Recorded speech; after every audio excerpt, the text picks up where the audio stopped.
Vamos esperar alguns minutos para chegar mais colegas e tal. Hoje, basicamente, o que eu quero... Chegou Heloísa aí. Boa noite, Heloísa.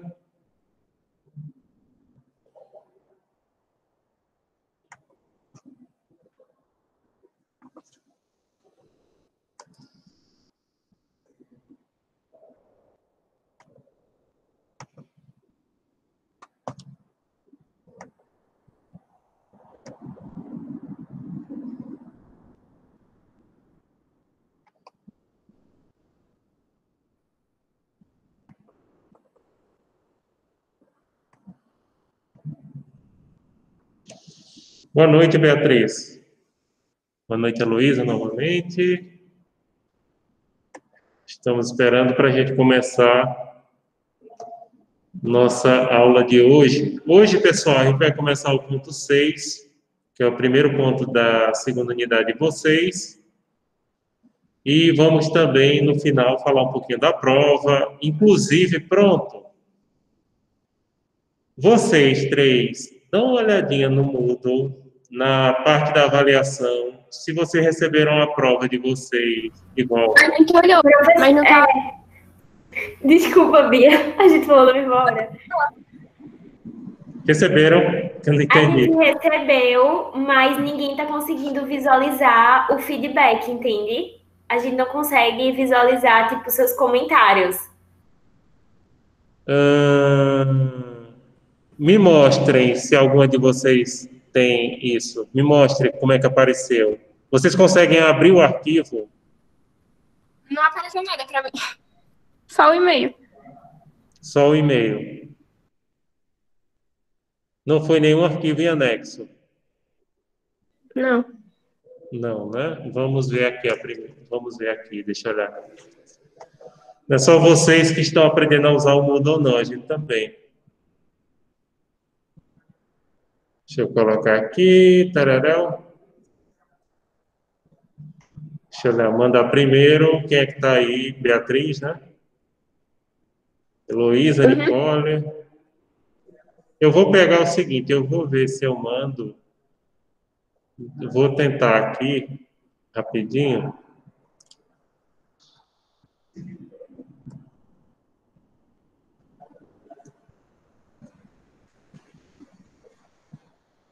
Pronto, eu vou até mostrar para vocês. Deixa eu olhar aqui.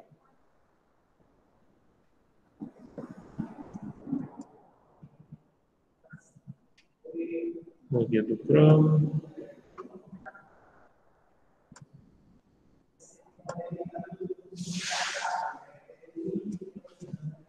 Porque é exatamente o que eu queria mandar para vocês. Vocês só estão vendo, acho que essa parte aqui, ó. Boa noite, segue anexo a sua prova corrigida. Isso. Eu acho que precisa apertar em salvar mudanças para a gente visualizar.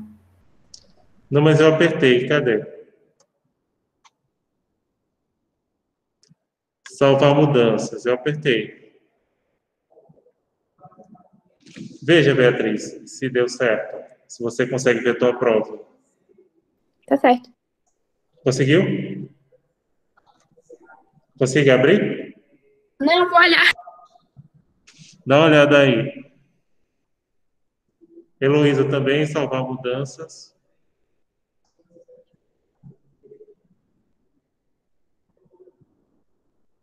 Raquel tá por aí, né?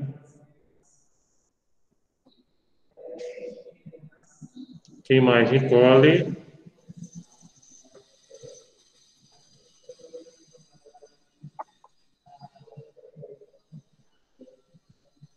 Salvar mudanças.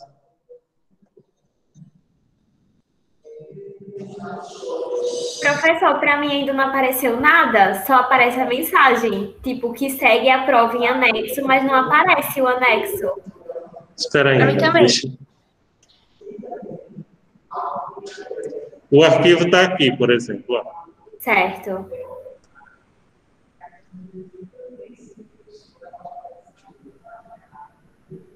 Certo, isso eu sei.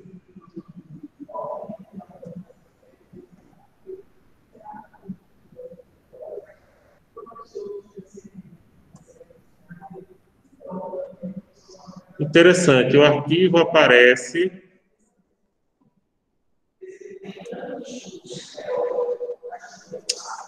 Por que não sai?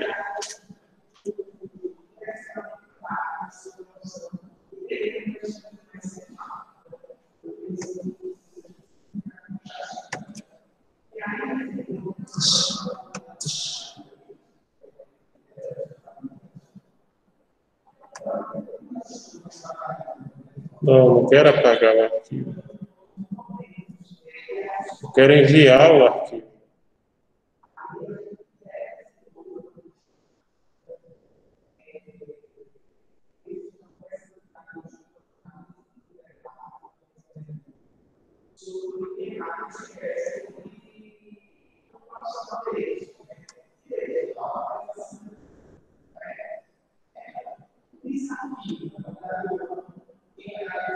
Não é isso não.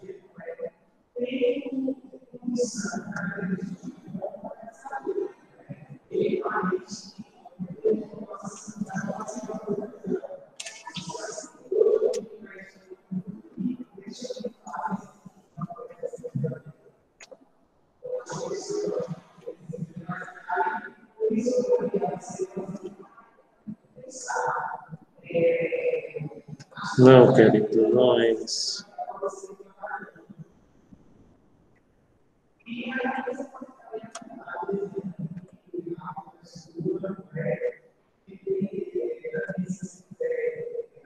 Sim.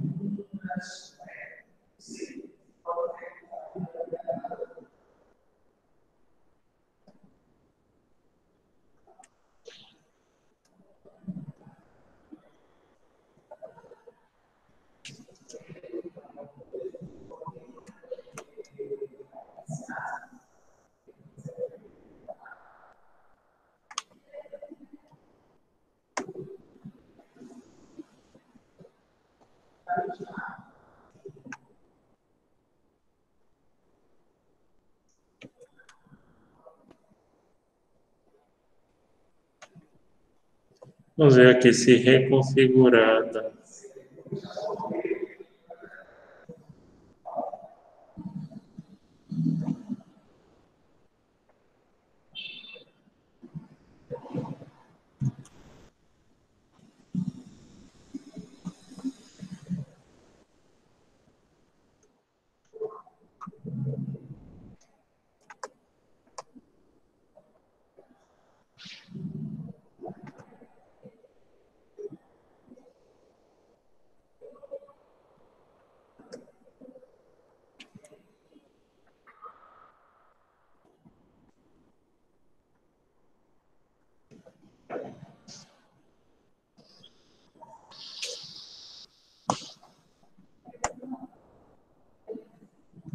Gente, eu vou ter que descobrir como é que eu faço, porque... Não, mas por outro canto, eu não tenho como, no momento, mandar para vocês. O negócio é esse. Entenderam? Eu tenho que mandar por essa ferramenta. O arquivo está anexado, agora eu não sei porque ele não está indo. Mas ele está anexado, eu tenho que descobrir.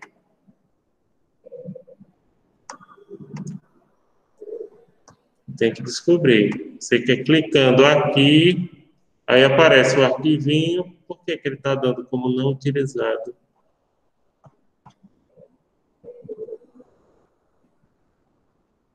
Está aqui, ó.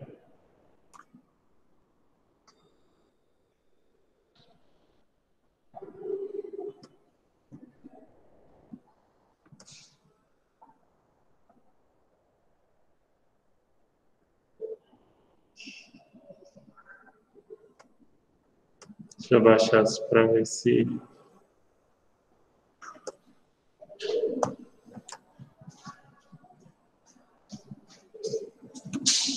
Pois é, eu tenho que verificar como é que eu gravo esse feedback para vocês, porque vocês viram, todos vocês, cadê aqui?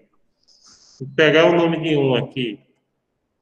Todos vocês estão com o arquivo anexo. Rebeca. Então, todos vocês estão com esse arquivo, mas eu não sei porque não está aparecendo. E foi salvo. Agora está dando como não utilizado na área de texto. Será que configuração? Ô, professor. Oi. No campo onde o senhor disponibilizou o arquivo que a gente pode ter acesso para fazer a prova, não teria como colocar ali, não, e a gente conseguir visualizar a prova? Ou ali é geral? Ali é geral. Ali é geral. Entendeu? Tem que arrumar uma ferramenta que eu não quero mandar a prova de todos para todos ficar disponível. Na turma de vocês, eu até posso mandar individualmente, porque é uma turma pequena, mas eu tenho uma turma de 68. Aí eu tenho que descobrir, daqui para a semana que vem eu descubro, que essa semana eu estou um pouco corrido, como é que a gente faz isso, né? Como é que a gente manda para vocês. Manda não, já está lá. Como é que a gente faz para salvar isso? Porque realmente está um pouco estranho. O arquivo anexa, mas não vai. Ou será que é vocês? Pode ser também que seja vocês que... Deixa eu dar uma olhada aqui, antes da gente começar a prova.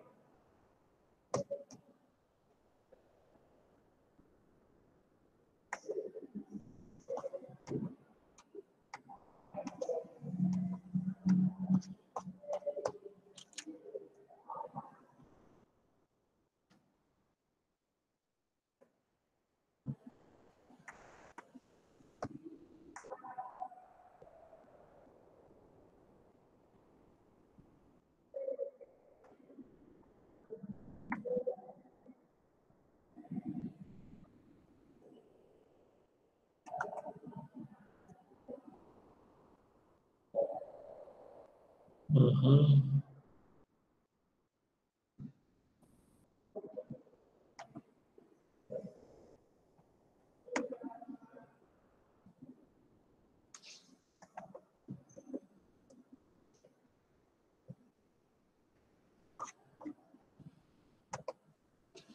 Pronto, gente, eu vou começar agora a aula, porque senão a gente não sai desse negócio. No final da aula eu volto a comentar alguma coisa. E fico à disposição de vocês para quem tiver alguma dúvida específica sobre a questão de faltas, que eu já lancei todas as faltas. Já lancei as notas todas. Boa noite, Antônio. E agora a gente vai expor para vocês, começar pelo menos o ponto 6. Acho que não vai dar para terminar hoje, porque ele é muito grande, mas pelo menos começar a gente começa.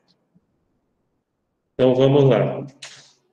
Como sempre, a hora que vocês quiserem falar comigo, podem falar. Quando eu estiver apresentando aqui, eu não vou conseguir ver o chat, né? Rebeca, boa noite também. Então, vamos lá começar a nossa apresentação. Pessoal, no caso de RI, direito é diferente, porque a carga horária de direito dessa disciplina é menor, a de vocês é maior, porque direito tem uma porção de disciplinas de direito civil, sucessões, que a gente vê esses assuntos e vocês não veem, né? Então, o nosso primeiro ponto é bem interessante, acho que vocês vão gostar, é nacionalidade. Esse é um dos assuntos mais interessantes, é um assunto que tanto cabe para direito internacional público quanto para privado. Como vocês têm uma carga horária melhor, ficou em privado, né? Então é isso, a gente vai falar dos critérios de nacionalidade. Na prova de vocês, geralmente eu coloco um trecho da legislação de algum país para vocês indicarem qual é o critério de nacionalidade que aquele país utiliza, né? Inclusive, no exercício de fixação, que já está disponível, a gente já deixou de alguns países, né? Vocês podem conferir lá. Então, vamos falar de nacionalidade. Nacionalidade é um vínculo jurídico fundamento entre o ser humano e o Estado, criando para ambos direitos e obrigações recíprocas. Alguns autores colocam nacionalidade como um vínculo jurídico e político, eu concordo. Não é só jurídico, é político também. Entre um ser humano, uma pessoa natural, um ser humano nascido com vida, e o Estado. E percebam, é uma via de mão dupla. De um lado, você tem direitos e obrigações, e de outro lado também. Por exemplo, nós, enquanto cidadãos de Estado, nós somos obrigados a pagar imposto, inclusive a prestar serviço militar, se for o caso, né, homens, no caso do Brasil. E, por outro lado, o Estado tem a porção de obrigações com a gente, benefícios sociais, garantir o mínimo de educação, né, etc. Depende aí de cada país. Entenderam? De um lado tem direitos e de outro lado tem obrigações, tanto do cidadão em relação ao Estado, quanto do Estado em relação ao seu cidadão. Então, tem que ser de natureza recíproca. Se você é nacional de um Estado, você tem que cumprir determinadas obrigações junto àquele Estado, nem que você não goste, como, por exemplo, pagar imposto ou prestar serviço militar, ou prestar até trabalhar em eleições, trabalhar de jurado, enfim, esse tipo de coisa. A nacionalidade, portanto, ela se trata de um vínculo jurídico, político e social também, né? Você faz parte de uma sociedade que segue os princípios instituídos pelo Estado, mas admitidos pelo direito internacional. E isso é importante a gente destacar. Porque, pessoal, é o seguinte, cada Estado pode definir os seus critérios para conceder nacionalidade. Porém, esses critérios têm que ser admitidos pelo direito internacional. Exemplo, um Estado, ele não poderia limitar a nacionalidade por raça. Não, nós só vamos conceder nacionalidade para pessoas brancas. Que, aliás, era o que a África do Sul fazia. Aliás, não, ela limitava a cidadania. Acho que a nacionalidade ela não limitava. Ela criou os bantustões. Enfim, o Estado ele não pode ter critérios de nacionalidade, de concessão de nacionalidade, que contraria a norma internacional. A Constituição Imperial de 1824, se tem algum monarquista aí entre vocês, eu não sou, mas, por exemplo, ela já deixava claro que o critério não era racial, porque eram nacionais brasileiros, os nascidos livres, que na época chamavam ingênuos, e os libertos, ou seja, por exemplo, aquelas ex-escravos que tinham a carta de alforria, que alcançavam a carta de alforria, né? Então, pessoal, a nacionalidade é assim. Cada estado define o seu critério, a gente vai ver quais são esses critérios, tem 2 básicos, né? Mas tem que respeitar as normas internacionais. Uma coisa importante que vocês devem saber. Nacionalidade não é sinônimo de cidadania, tá, gente? Se confunde muito, porque em inglês é, mas em português não. Cidadania faz referência ao usufruto de direitos fundamentais. Perceba, nacionalidade é o vínculo que você tem, como a gente falou, jurídico, político e social, que você tem com o Estado. A cidadania é você usufruir de direitos fundamentais naquele Estado, ter acesso à educação, à saúde, às suas liberdades e garantias fundamentais. E isso é cidadania. Se confunde muito porque em inglês a palavra é citizenship. Me perdoe a pronúncia de máscara. Sai pior. Então, gente, cidadania é usufruir de direitos fundamentais. Percebam, uma pessoa, por exemplo, que está numa situação de vulnerabilidade, morador de rua, morador de uma favela, ele é nacional brasileiro. Mas a sua cidadania, até pela situação que ele se encontra, seja numa favela ou na rua, está negada ou numa situação de precariedade, né? Então, não confundam nacionalidade com cidadania. Tem uma grande filósofa do século passado, que eu não sei se vocês já ouviram falar, que era Hannah Arendt. Hannah Arendt era judia alemã. Hannah Arendt dizia que a nacionalidade é um pressuposto para a cidadania. Por quê? Para você ter acesso a determinados direitos, você precisa ter uma nacionalidade. Então, por isso que ela diz, né? Por isso que ela sempre coloca essa questão do direito a ter direitos. E aí é você usufruir dessa cidadania através da nacionalidade. E ela lembra, inclusive ela sofreu isso na pele, né? Que uma das primeiras coisas que os nazistas fizeram foi caçar a nacionalidade dos judeus para que eles não tivessem a cidadania alemã, ou seja, não usufruíssem de direitos fundamentais dentro da Alemanha.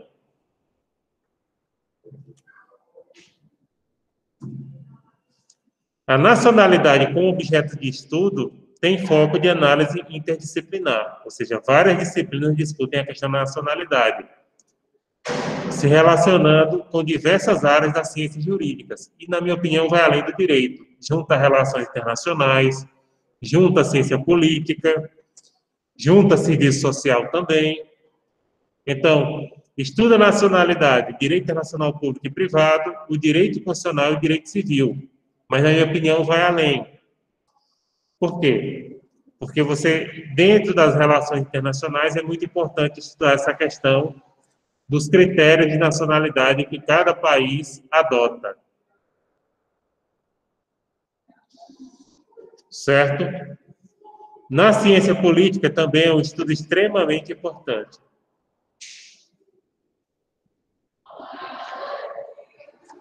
Nacionalidade originária é aquela adquirida em virtude do nascimento da pessoa natural.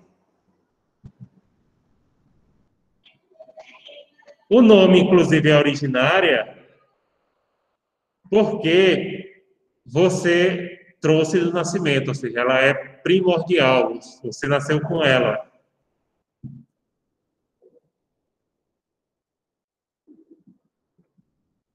Existem dois critérios, que são os principais, utilizados pelos estados para a concessão da nacionalidade originária, por nascimento. Primeiro, ius sanguinis. Ius sanguinis, em latim, significa direito do sangue. Ou seja, é nacional de um estado quem é filho de pessoas daquele estado, ou seja, os pais. Ius soli, que em latim seria o direito do solo. Nesse caso, a nacionalidade originária é concedida para as pessoas que nascerem no território daquele país. A primeira é para pessoas que têm pais daquele país, entenderam? Não importa o lugar que ela nasceu. E o misto? O misto junta um pouquinho das duas coisas.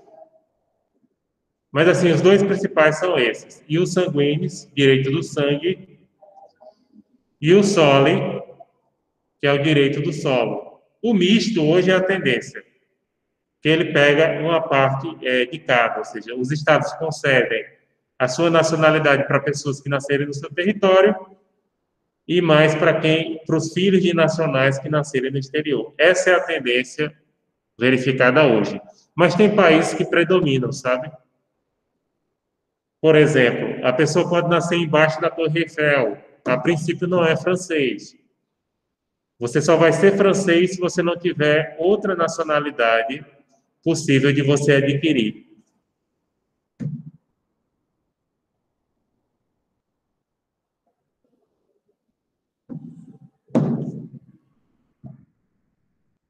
E os sanguíneos, como eu disse, é o direito do sangue, em latim, privilegia o vínculo familiar, né, muito comum em países populosos e na Europa, permite que os filhos de imigrantes mantenham o vínculo à pátria dos seus genitores.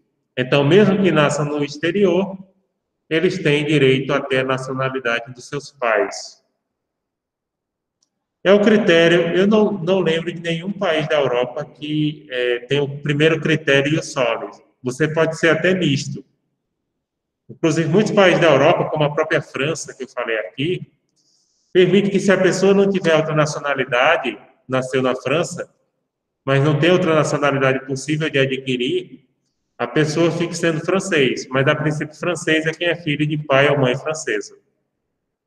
Portugal também é muito parecido, né? Alemanha, Itália. Muitos países de ius sanguíneos, como a Alemanha, França e Portugal, restringem o reconhecimento para uma ou duas gerações de nascidos fora do país de origem. No caso de Portugal, são duas, para a nacionalidade originária, né? São duas. Tem a lei, que é a lei complementar portuguesa, que eu esqueci o nome agora. Nome não. Lei de nacionalidade, o nome, é uma lei complementar. Para ter a originária, você pode ser até neto de português nascido em Portugal. A Itália, ela não restringe as gerações, porém, antes de 1946, tem que ser por via paterna, não vale a linhagem materna. Porque antes de 1946, na Itália, outros países da Europa, principalmente do século XIX, né?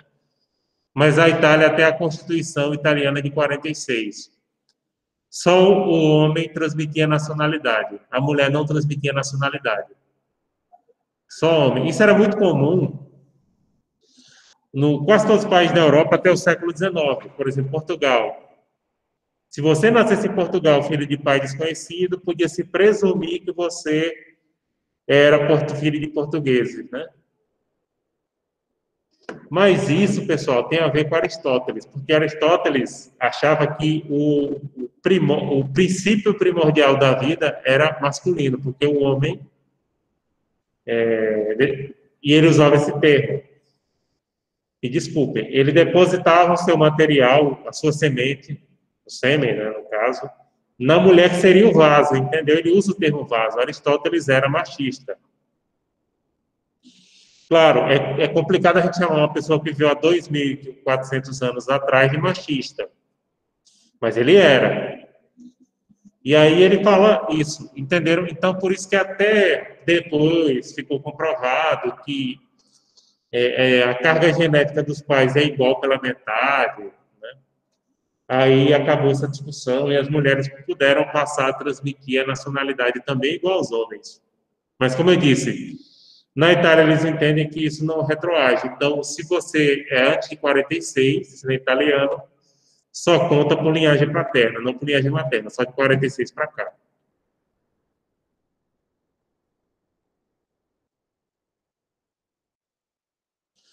Ius soli é o direito do solo, né, em latim, que dá primazia ao local do parto para a nacionalidade, muito usado por países que receberam um grande volume de imigração, como os do continente americano. O continente americano ou é o único critério ou é o principal, porque às vezes o país tem os dois critérios, né? Mas um é o preponderante. Então, Estados Unidos, Brasil é o preponderante, mas hoje o Brasil é misto, né? Pode dizer claramente que o Brasil é misto. Então, gente, o Brasil adota o critério misto para a concessão de nacionalidade, né? Embora a Constituição Federal de 88 se centra no critério ius soli, no artigo 12, é o principal, ou seja, brasileiro é o primeiro, vem logo do inciso 1, né? Os nascidos no território do Brasil. E permite que filhos de brasileiros adquiram a sua nacionalidade de forma originária em 3 circunstâncias através do critério sanguíneo. Então, resumindo, é o seguinte, daqui a pouco eu vou vou abrir o chat para vocês perguntarem, que esse tema é bem instigante. O critério principal do Brasil é o ius soli, ou seja, brasileiro é quem nasce no território do Brasil. Mas, hoje a gente diz que o Brasil é misto porque tem 3 possibilidades de você adquirir a nacionalidade brasileira e os sanguíneos. O primeiro é que o seu pai ou sua mãe esteja a serviço do Brasil no exterior. Pode ser separados, ou seu pai ou sua mãe, ou os dois juntos, entenderam? E também não é só para diplomatas e cônsules. Qualquer funcionário do governo que estiver a serviço no exterior, se nasceu filho lá, brasileiro. Não precisa ser só do Itamaraty, não, tá? Vamos dizer que alguém da prefeitura de Caruaru foi prestar serviço, um convênio, em outro país, nasceu filho, servidor público brasileiro de qualquer nível, entenderam?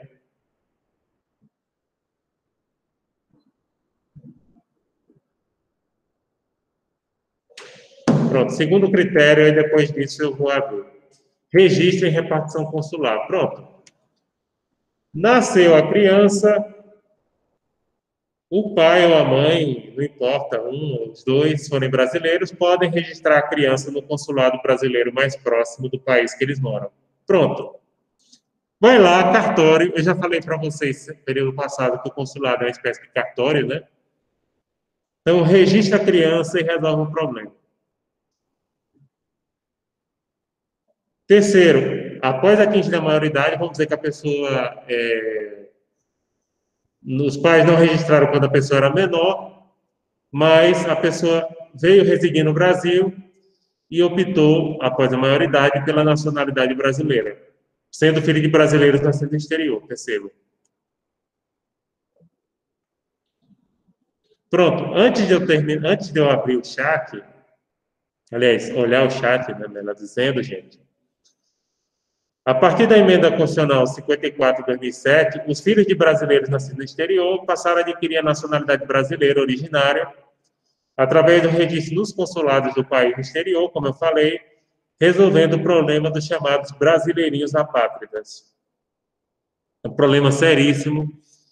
Foi feita uma campanha na mídia, por jornalistas, políticos, que antes não havia essa possibilidade, só havia a primeira e a terceira, ou seja, no caso do pai ou mãe estar a serviço, ou então depois que a pessoa atingisse a maioridade, viesse residir no Brasil e optasse pela nacionalidade brasileira. Não havia essa possibilidade de adquirir a nacionalidade pelo mero registro no consulado, não, gente. Só que aí tinha muitos filhos de brasileiros nascidos principalmente na Europa e no Japão, que são países que adotam o critério predominante de sanguíneos, que recebiam um passaporte, gente, é uma coisa que fere a dignidade da pessoa humana, provisório. Diz, não, você, depois que completar 18 anos, você tem que pegar teu filho e ir para o Brasil para ele ser brasileiro. E aproximadamente de 200 a 500 mil crianças, filhos de brasileiros nascidos no exterior, como eu disse, principalmente na Europa e Japão, corriam o risco de ficar apátrida, sem nacionalidade. E foi feito esse movimento para acabar com essa possibilidade e permitindo que essas crianças passassem a ser brasileiras pelo mero registro no consulado. Pronto, resolveu o problema. Mas, assim, teve campanha, teve aluna nossa, na época, que fez TCC sobre isso, foi saindo na mídia. Provavelmente vocês não lembram, porque em 2007 eu acho que a maioria de vocês estavam no jardim de infância, né? Agora eu vou abrir para perguntas.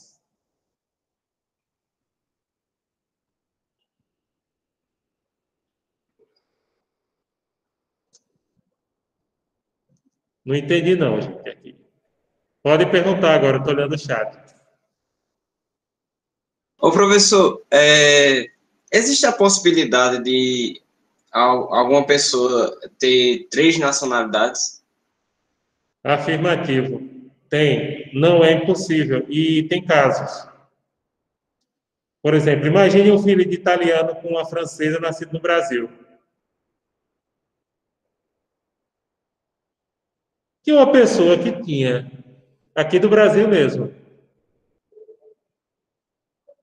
Pronto. Já ouviram falar de Carlos Ghosn? Não. Não? Presidente mundial da Nissan, que passou a temporada preso no Japão? Eu não. Não, tudo bem, Beatriz. Desculpa. Eu acho que eu me lembro dele. Não sei. Pronto. Ele é o presidente mundial da Nissan. O cara a Nissan estava quase quebrada. O cara levantou ela no mundo. Era o presidente mundial da Nissan e também da Renault. Ele é brasileiro, por local de nascimento, e o Sanguíneos, ele é libanês e francês. Ele tem 3 nacionalidades. Tá? Passou um tempo preso no Japão, mas provavelmente ali, eu não digo que ele é santo, mas ali tem maracutaia. Entendeu? Tanto é que foi uma operação assim que ele foi tirado da prisão do Japão, quase uma operação de serviço secreto, e acho que o serviço secreto francês teve uma participação ali, sabe? Um dos maiores executivos automobilísticos do mundo, Carlos Ghosn. E aí ele está no Líbano agora, ele tem as 3 nacionalidades, ele é brasileiro, francês e libanês. Pronto, ele tem. Mas nesse caso que eu estou citando para vocês é um exemplo típico. Filho de um alemão com italiana, nascido no Brasil. Pronto, tem 3 nacionalidades. 2 rios sanguíneos e 1 rio sole, né? O que mais, gente? Perguntas?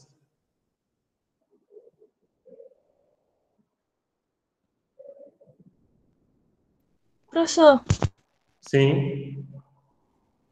Pode eu perguntar. só fiquei em dúvida. Tem alguma que é, tipo, tem mais peso, tipo, a de sangue é mais pesada que a, tipo, onde o pai nasceu, onde a pessoa nasceu? Não, gente. Não é. Não tem nenhuma que tenha mais peso do que a outra, não, entendeu? São critérios diferentes. São critérios diferentes. Cada país adota a sua. Os 2 critérios são admissíveis pelo direito internacional. O que eu disse aqui que não pode ser admitido é por questão meramente racial. Aí realmente não pode ser admitido. Isso vai contra a ordem jurídica internacional. A África do Sul, ela,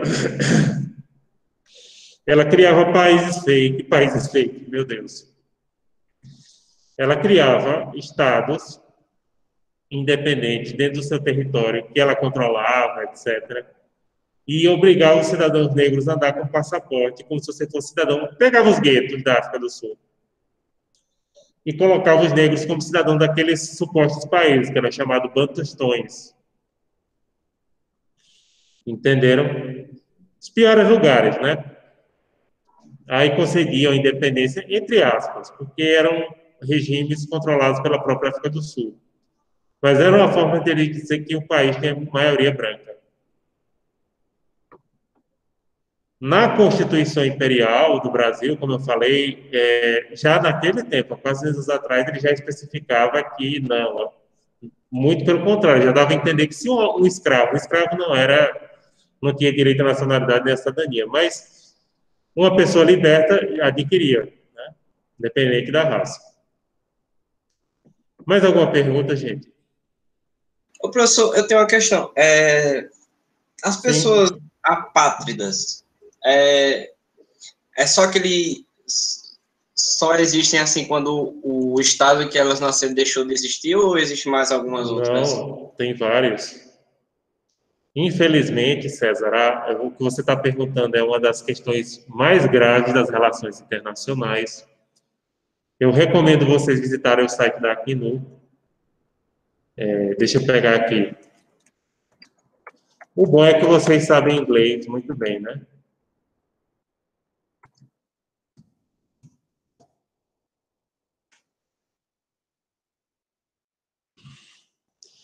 A apatria, gente, muitas pessoas pensavam que a apatria era um problema que iria terminar. Pronto, eu vou colocar aqui um site da Acnu em inglês, para vocês lerem um pouquinho sobre a questão da apatria, que é um problema seríssimo e é um dos problemas que mais interessam as relações internacionais. Infelizmente, ainda tem milhões de pessoas apátridas no mundo. Por quê? Por vários motivos.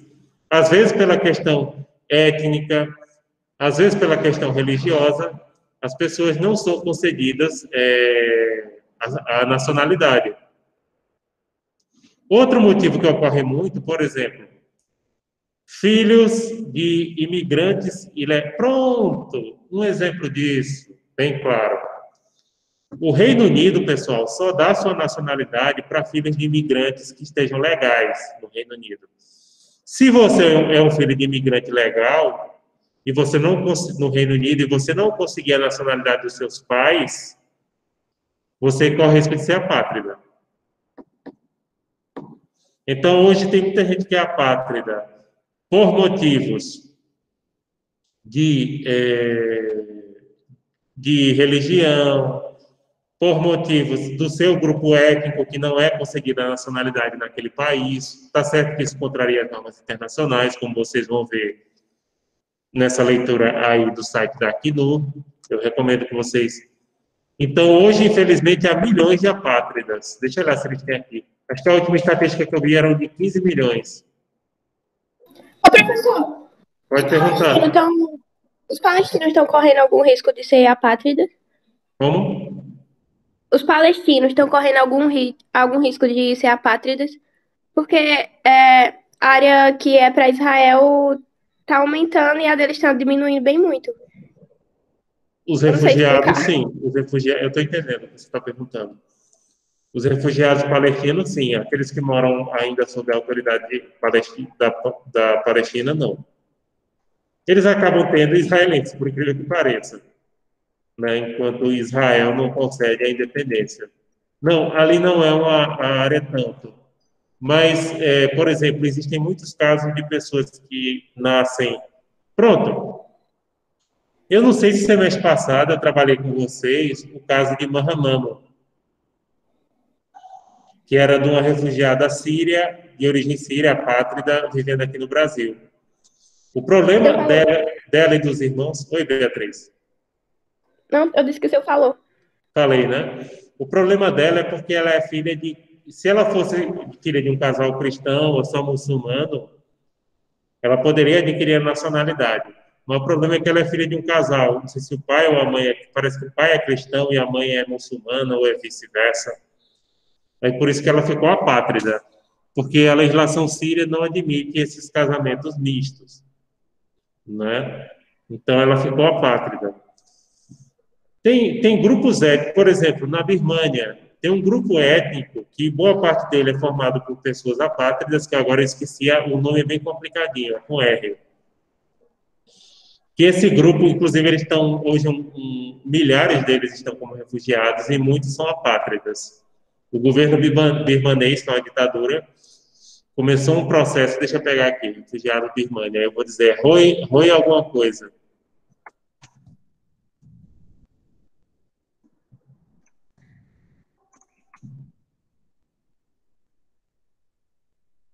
Mianmar, que eu chamo Rohingyas.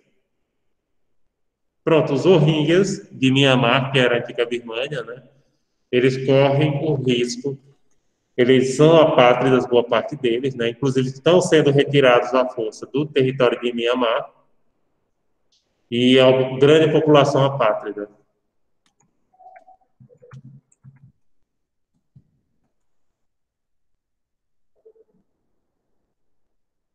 Para quem quiser em português, o site da Aqui no Brasil também tem informação.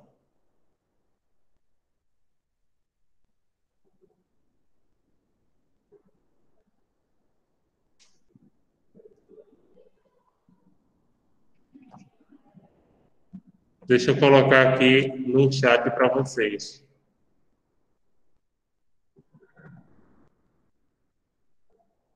Pronto, aí em português, aqui do Escritório do Brasil, né? A Acnur, pessoal, e a ONU recomenda que o país que o apátrida tiver a sua residência conceda a sua nacionalidade. A própria lei de imigração no Brasil facilita esse processo de concessão de nacionalidade para os apátridas. A Mahamama, que eu falei aqui, ela foi a primeira apátrida a conseguir nacionalidade brasileira. E quem quiser ver ela de novo, não sei se eu passei para vocês o vídeo dela, eu vou postar aqui.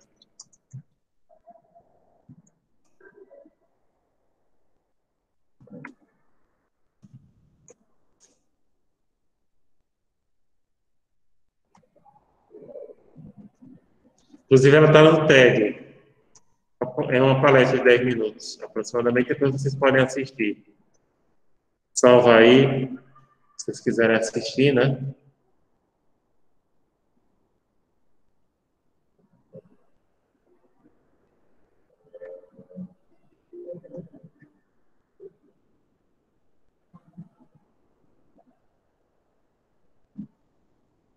Então, dá uma olhadinha na Mahamama, para ver aí. É bem interessante, ela fala bem, né? Bem articulada. Pronto, pessoal, não tem mais perguntas, vamos prosseguir um pouquinho antes de dar um intervalo, né?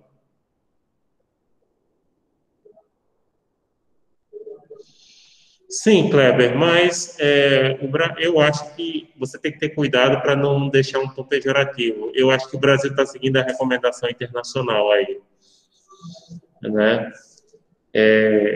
Essa postura não é cobrada só do Brasil, é como ela mesma diz, o Brasil não tem condições de amparar todos os apátridas, mas a lei de imigração, ela é um exemplo em relação a trabalhar os apátridas e elas deveriam servir de exemplo para outros. Claro que o Brasil não tem condições de atender, mas acho que eu também já falei sobre isso, o Brasil não é um país que tem uma problemática migratória, entendeu? O número de estrangeiros aqui no Brasil é inferior ao número de brasileiros que a gente tem lá fora. E mesmo a gente não tem nenhuma crise em relação a imigrantes lá fora e nem aqui dentro. Então, o Brasil é um país que tem um número pequeno de pessoas nessa circunstância e que a legislação brasileira é um exemplo em relação ao tratamento dispensado a apátridas, né, da lei de imigração.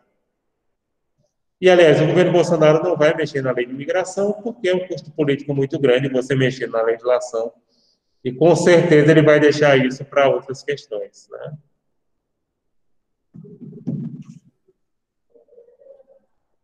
Mas entendi o que você quis perguntar.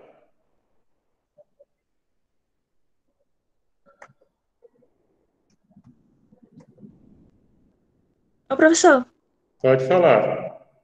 o exemplo que o senhor deu do Reino Unido e os imigrantes legais, outros Sim. países que recebem uma grande quantidade de imigrantes legais também fazem isso de só da nacionalidade para os imigrantes legais? Pronto, tem um país que está querendo fazer, mas ainda não conseguiram aprovar, Estados Unidos.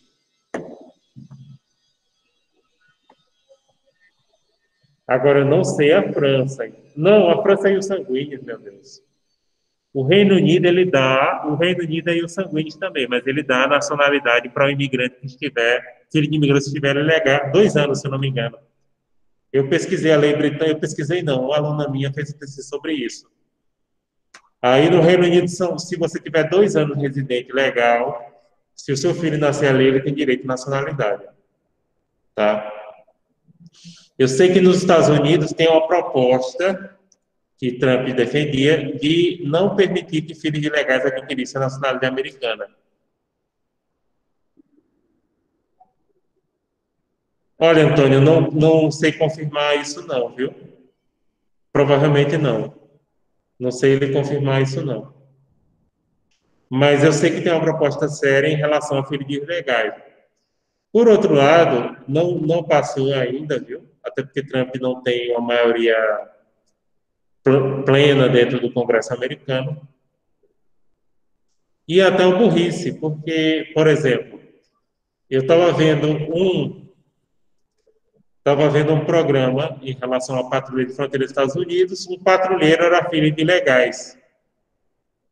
Aí até perguntaram para ele, você não acha contraditório, você filho de seus pais chegaram nos Estados Unidos ilegais, depois se legalizaram, claro, mas chegaram como ilegais, e você aqui perseguindo o pessoal? Ele disse, não. Eu estou retribuindo aquilo que a sociedade americana proporcionou à minha família. Pronto, foi isso que ele disse.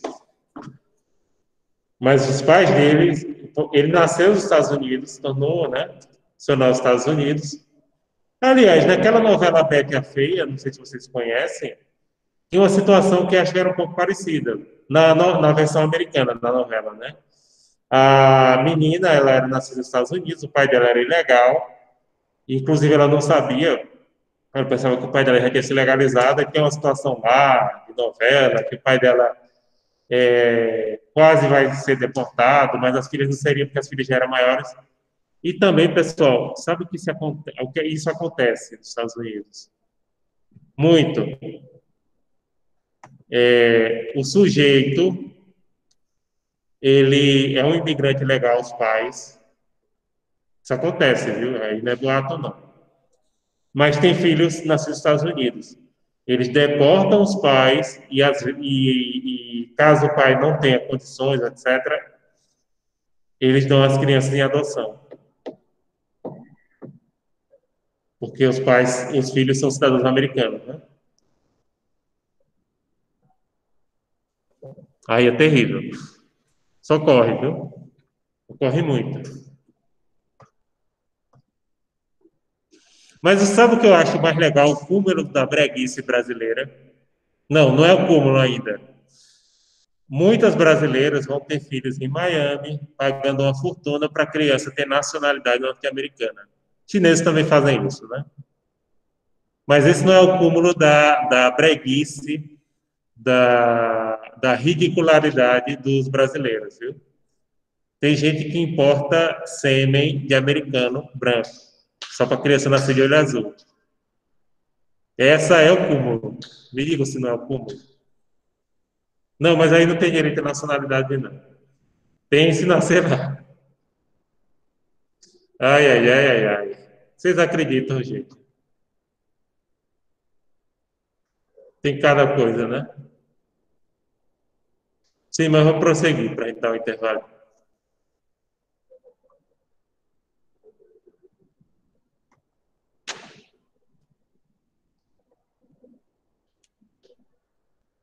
Naturalização é o ato pelo qual o estrangeiro adquire nacionalidade do país que o acolhe, também denominada nacionalidade derivada ou secundária. Então, naturalização, nacionalidade derivada ou secundária é a mesma coisa. É uma nacionalidade que você adquire após o seu nascimento, né?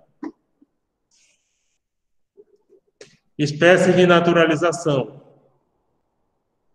Tácita. Na tácita é quando o próprio governo naturaliza as pessoas. No Brasil teve 2 ocasiões, inclusive numa, os meus tataravós portugueses foram beneficiados, né? Pronto, na Constituição do Império de 1824, os portugueses que estivessem no Brasil no dia da independência se naturalizavam brasileiros automaticamente. Aí eu tinha 3 tataravós, né, portugueses. 2 irmãos, um era casado com a portuguesa, o outro era casado com a Pancararu, a índia da tribo Pancararu, né?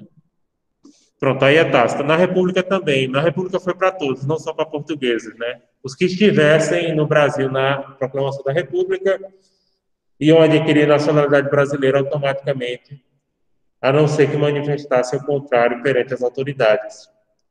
Expressa é quando você requer a naturalização. Tá? Tácita é isso. O governo manda, diz assim, olha, todo mundo que estava naquele território em tal data vai ser naturalizado. Aí beleza, fica todo mundo naturalizado, entenderam?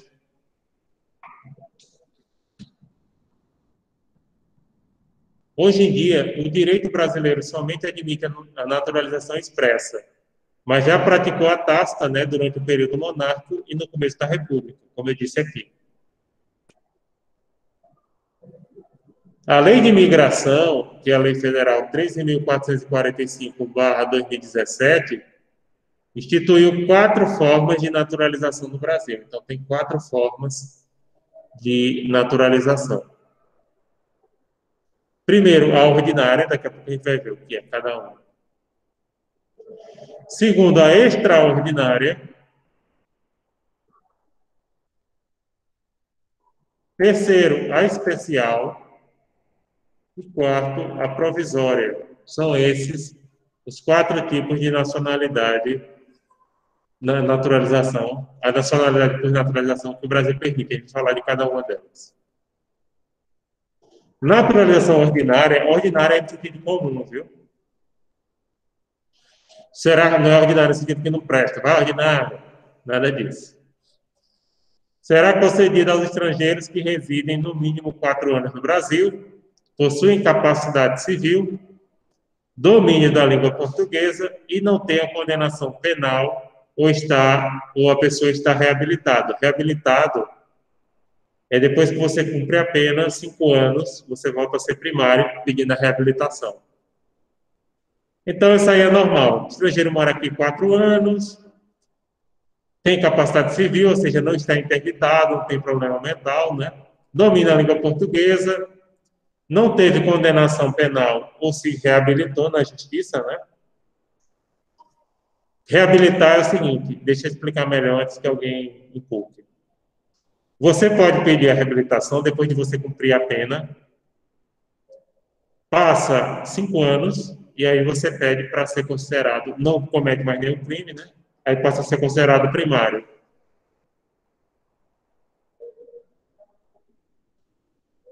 A naturalização ordinária poderá ser reduzida a 1 ano, né, se o estrangeiro tiver filho brasileiro, cônjuge ou companheiro brasileiro. No Brasil, pessoal, e como na maioria dos países, as pessoas pensam que é o contrário. Na maioria dos países você adquire nacionalidade por casamento. Não. São pouquíssimos países que você adquire nacionalidade por casamento, como Estados Unidos e França. Como tem muito filme americano sobre isso, isso fica na cabeça da pessoa. Então, se você pode reduzir 1 ano, se a pessoa tiver filho brasileiro, cônjuge ou companheiro, prestou relevante serviço ao país, ou tiver uma capacidade profissional, científica ou artística, como jogador de futebol, um treinador, alguma coisa do tipo. Aí basta 1 ano. Reduz o prazo, né, de 4 para 1.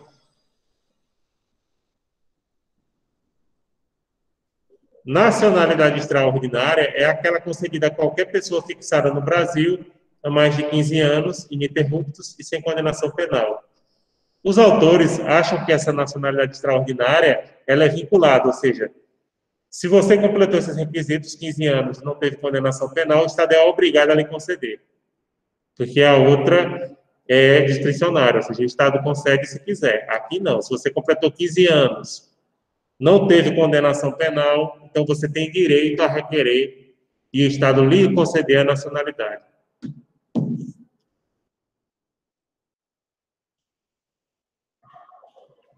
Nacionalidade especial, por sua vez, é concedida a cônjuges ou companheiros de agentes diplomáticos brasileiros. Eu não sei, eu acho que eu não disse isso semestre passado, mas agentes diplomáticos brasileiros só podem casar com estrangeiros se o Ministério autorizar, tá? Com brasileiro pode casar com quem quiser. Agora, se for estrangeiro, o Ministério tem que autorizar. E aí, eles têm que estar há mais de 5 anos de união, ou também para os estrangeiros que tenham trabalhado mais de 10 anos nos postos diplomáticos ou consulares brasileiros. Repare que aí tanto pode ser o cônjuge do diplomata, quanto o próprio estrangeiro que trabalhou muito tempo dentro dos postos diplomáticos do Brasil.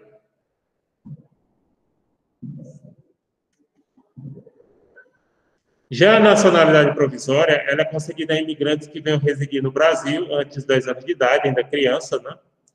E deve ser requerida pelo seu representante legal. Pode ser os seus pais ou tutores, né? No caso da pessoa ter tutores.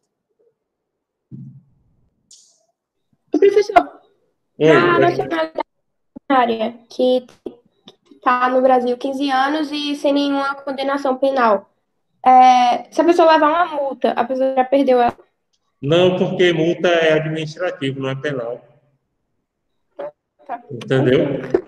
Multa é penalidade administrativa.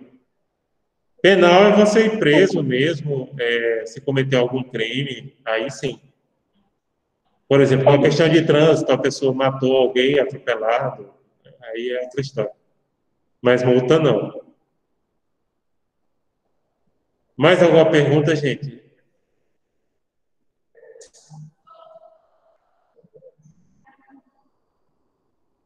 Não?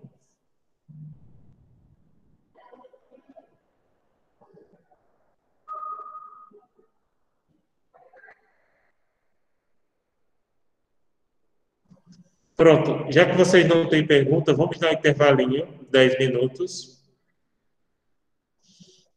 Daqui a pouco a gente volta, em 10 minutos, que eu vou trocar a máscara, tomar uma aguinha, né?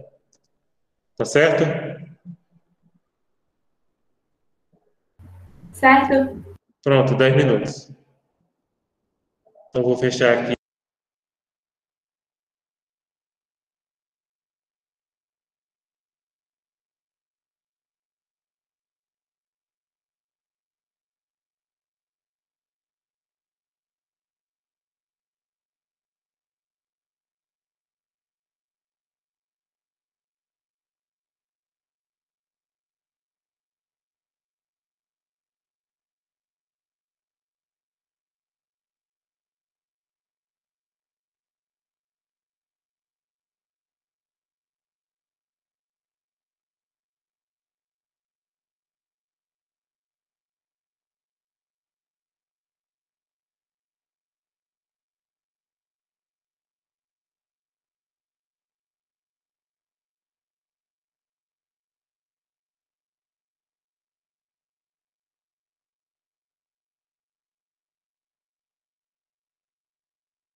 Bem, pessoal, vamos começando. Vamos começando de novo. Vamos para cá. Os apóstolos. Toquei a máscara, tomei água, fui ao banheiro.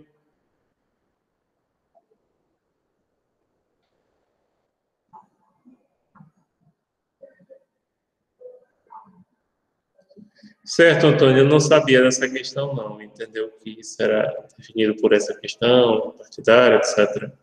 Realmente eu não conhecia essa informação, não. Pois qualquer coisa você pode postar aí ou mandar para o meu e-mail para dar uma olhadinha, tá certo?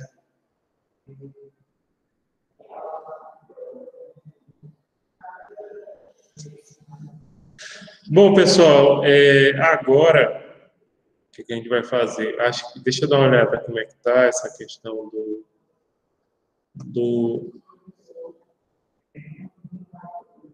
é que a gente está?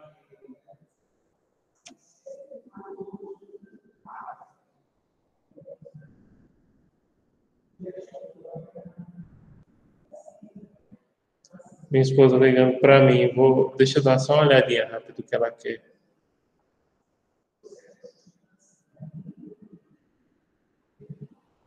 Não tem acontecido nada.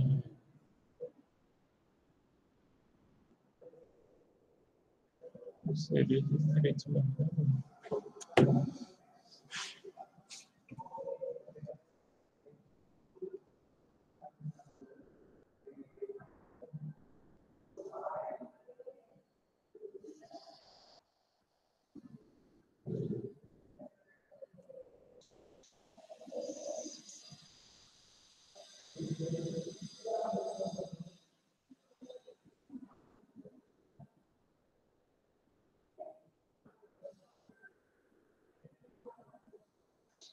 Bom, pessoal, vamos lá, né? Deixa eu dar uma olhada aqui se a gente precisa dar uma olhada. Para onde é que a gente vai agora? Pronto, eu vou fazer o seguinte, eu vou terminar essa parte de nacionalidade e depois disso a gente vai falar sobre a prova de vocês, dar uma olhada, né?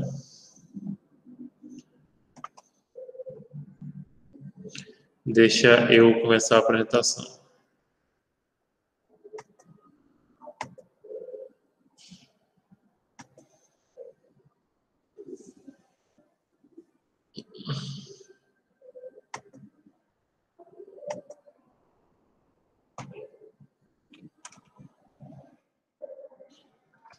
Bem, pessoal, a Constituição Federal de 1988, no artigo 12, inciso 2, a linha B, permite que os estrangeiros com 15 anos ininterruptos de residência e sem condenação penal podem se naturalizar brasileiros. Delommo defende que, nessa hipótese, a naturalização é um ato vinculado, ou seja, o governo é obrigado a conceder. Ato vinculado é aquele no qual o Estado, se você atende aquelas condições, é obrigado a lhe conceder determinado benefício ou determinada coisa. Então, entendo que sim, 15 anos é ato vinculado. Outra coisa, pessoas originárias dos países de língua portuguesa podem adquirir a nacionalidade brasileira, e aí não é vinculado, viu? A partir de 1 ano de residência ininterrupta no país e idoneidade moral. Artigo 12, inciso 2, a linha A da Constituição Federal de 1988. Nesse caso aqui, o Estado concede se ele quiser, mas assim, não existe reciprocidade em relação a Portugal. Portugal não concede, assim, aliás, Portugal não tem naturalização especial para brasileiros, tá? Ele tem para pessoas de origem portuguesa, tem para descendentes de judeus portugueses, que, aliás, pouquíssimas pessoas têm conseguido, mas seria mais nessas hipóteses que eu estou falando.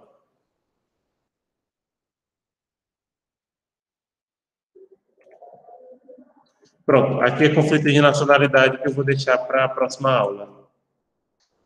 Agora, pessoal, eu vou começar a falar com vocês sobre a questão da prova.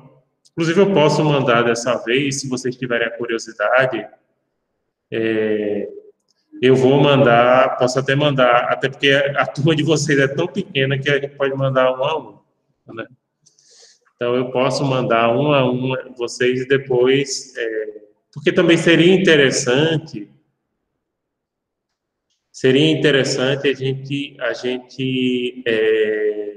vocês verem a prova enquanto eu estou comentando, né?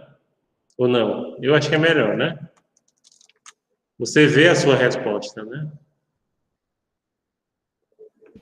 Fica melhor, mas tem como? Tem, eu mandar. Eu acho que eu não vou gastar uns 10 minutos para fazer isso. E aí eu fico mandando.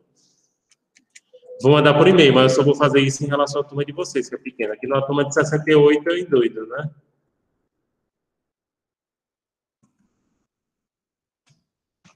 Turma de 68, que nem a que eu tenho amanhã à noite, pelo amor de Deus. Não dá para fazer isso. Que aí depois eu tenho que descobrir no Moodle como é que eu mando para cada um de vocês.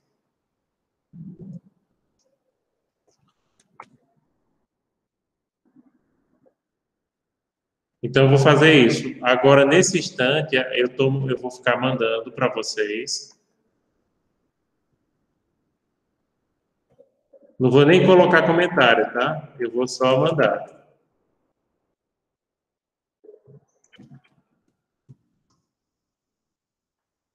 Prova de RPR.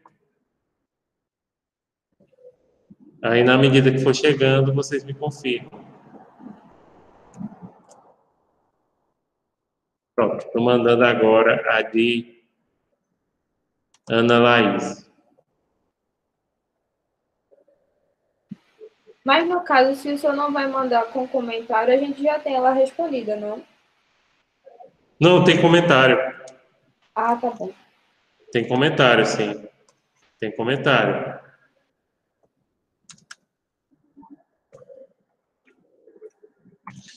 Já vai com comentário. Então, enquanto é isso, e eu estou mandando aí, vocês vão recebendo. Já mandei uma.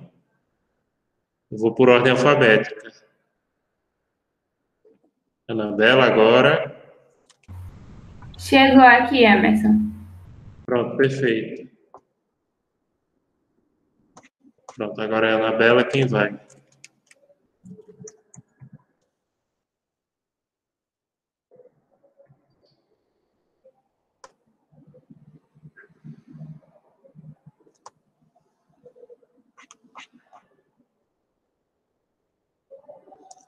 Agora é Beatriz. Não, Antônio.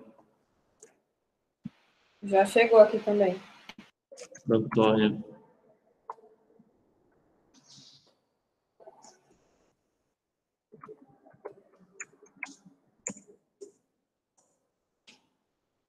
Antônio.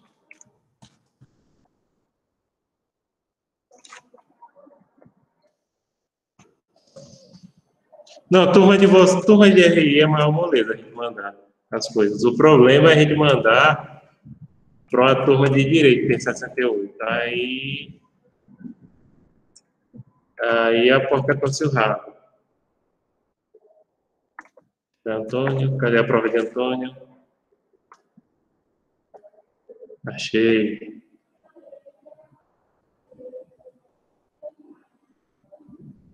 Pronto. Agora sim, é Beatriz. Beatriz Adriane.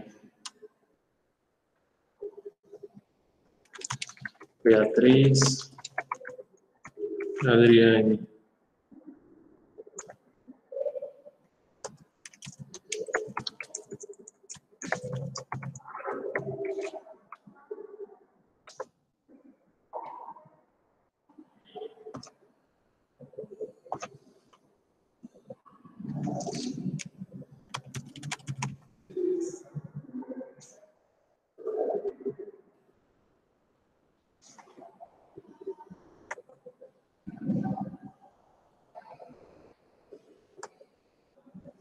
Pronto. Beatriz. Próximo. Depois de Beatriz, Carlos.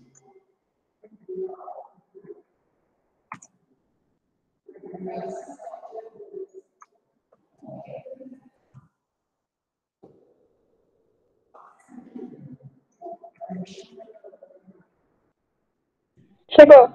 Chegou, né? Ixi, Carlos tem 2 matrículas.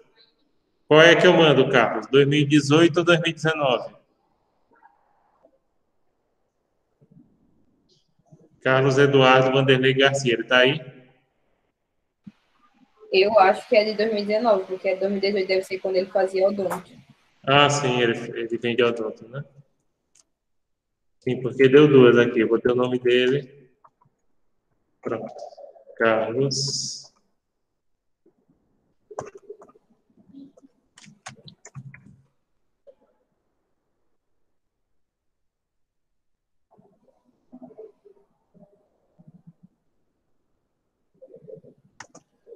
Pronto, mandei de Carlos. Depois de Carlos, vem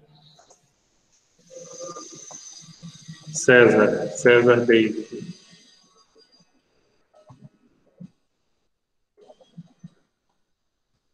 César.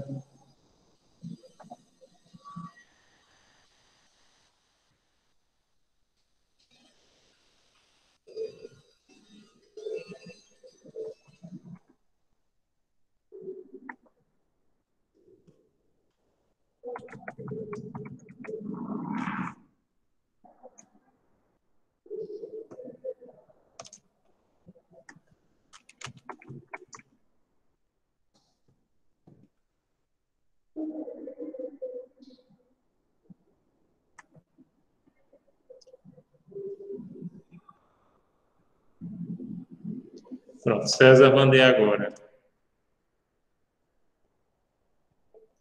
Depois de César, Kleber Renan.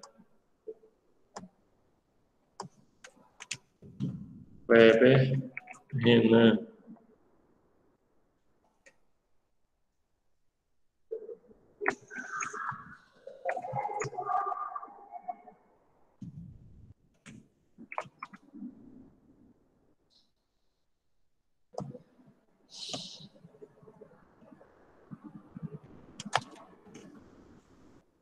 Kleber Renan.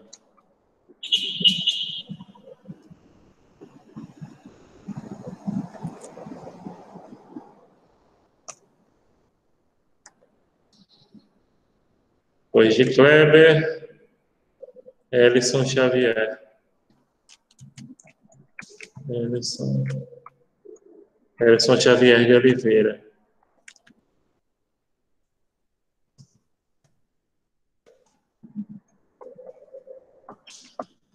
Então vamos lá, Elison.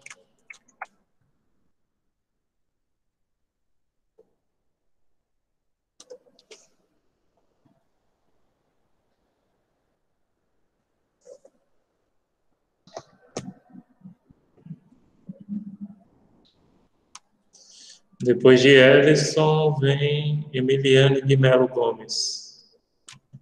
Emiliane de Melo Gomes.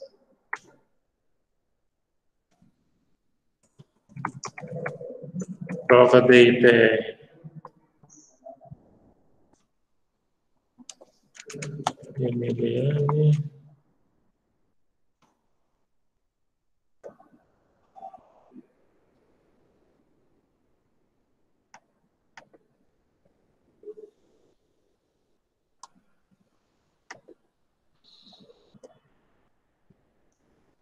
Heloísa agora.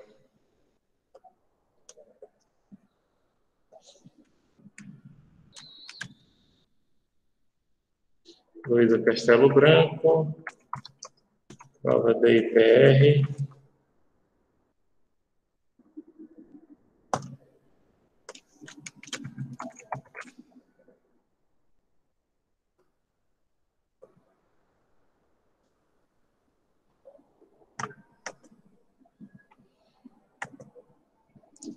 Depois de Heloísa, Maria Rebeca.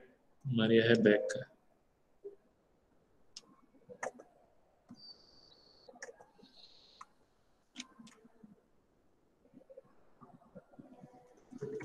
Maria Rebeca com 2 Cs de Pontes Albuquerque Figueiredo.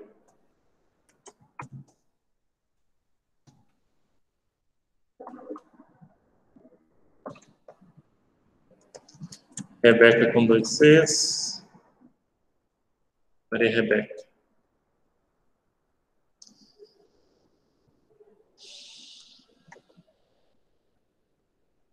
Pronto. Depois de Rebeca, Matheus Vitor.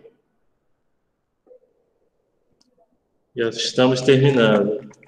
Matheus Vitor. Prova da IPR.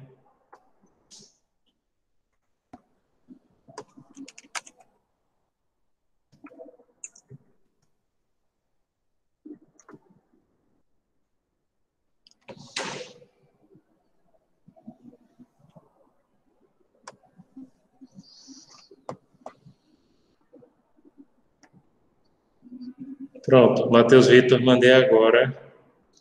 Agora, Nicole Leite. Nicole Leite Pontes.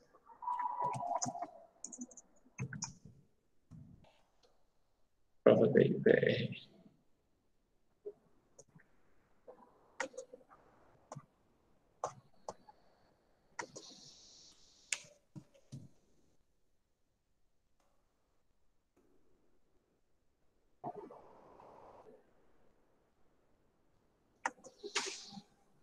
Pronto, Nicole foi.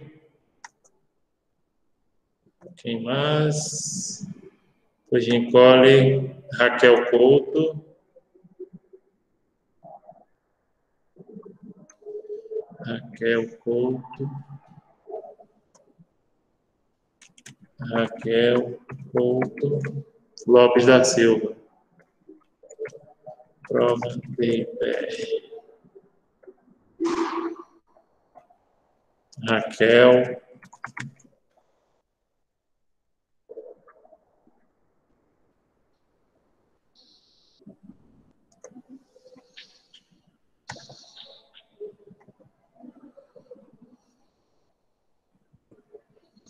Deixa eu ver quem mais. Depois de Raquel, Risline. Risline.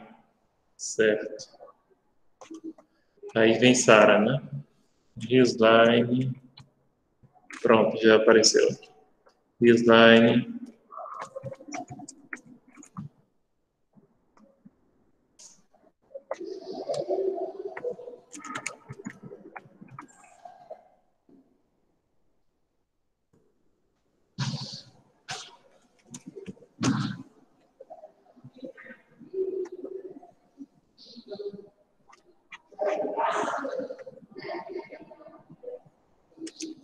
Sara. Deixa eu ver qual é o nome da Sara. Sara Catarine. Sara Catarine Silva. É a última.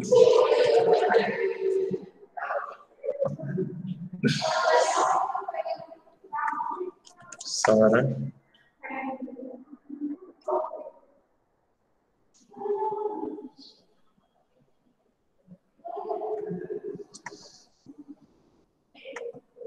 Pronto, pessoal.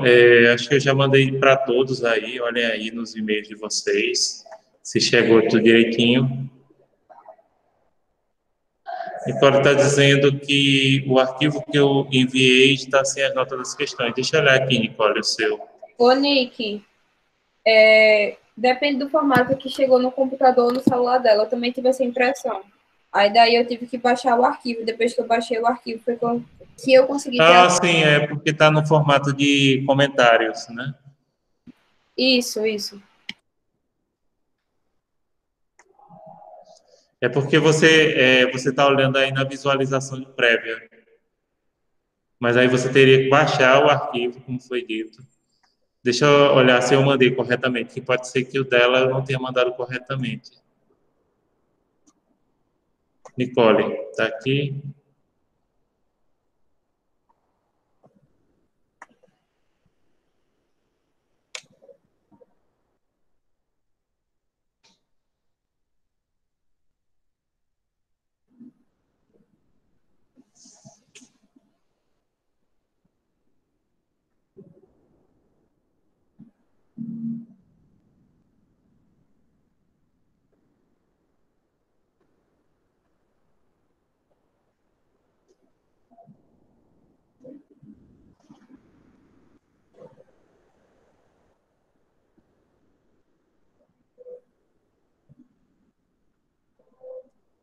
Deixa eu dar uma olhada se é esse. Eu vou baixar aqui rapidamente o que eu mandei para ver se o arquivo é esse mesmo.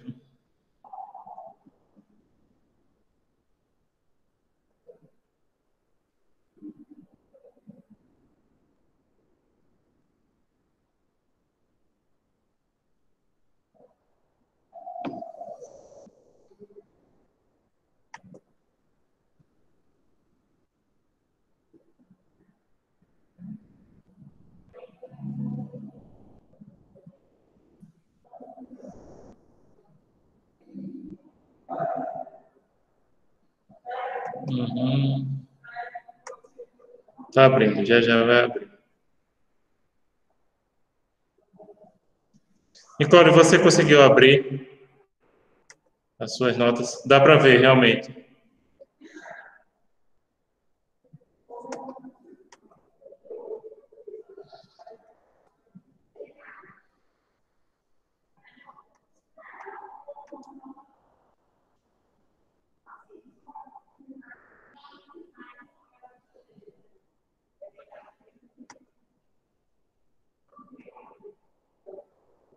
Não, esse arquivo que eu mandei é o correto, dá para ver. Agora você tem que abrir no Word, entendeu? Aí ele aparece como comentários do lado direito. É assim que aparece. Bem, pessoal, agora eu vou fazer o seguinte, eu vou comentar as provas. Depois que eu comentar as provas, quem quiser fazer reclamação, tirar dúvida, perguntar sobre os pontos, com detalhes, né? Porque aí, de todo jeito,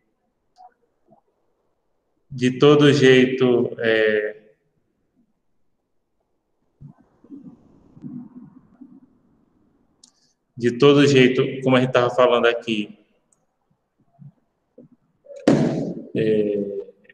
vocês ali só é nota de provas, né? Não é nota de outras atividades. Então, pessoal, eu vou rapidamente assim, vou comentando mais ou menos o que eu queria de cada questão. A primeira questão, que poucos alunos responderam, era sobre o ponto 1, Introdução ao Direito Internacional, Conceitos e Aspectos Históricos, narrava uma questão que ocorreu na Grécia em relação à democracia, né? E na Grécia, os estrangeiros, não havia direito internacional privado nessa época, né? Porque havia a questão na antiguidade da territorialidade absoluta das normas de cada país e que os estrangeiros eles tinham direitos muito restritos, né?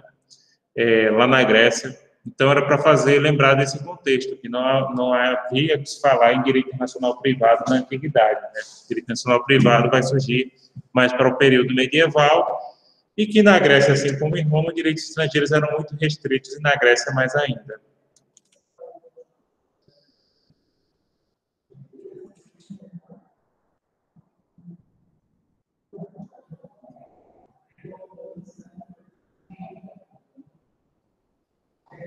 Bem, pessoal, a segunda questão era sobre as fontes do direito internacional privado. Qual era a fonte trazida? Era uma lei uruguaia, né? Uma lei do Uruguai. É uma fonte interna, lembrando que a lei é considerada por Delome e pelos outros autores a fonte mais importante do direito internacional privado. A nota dependeu da forma que cada um redigiu.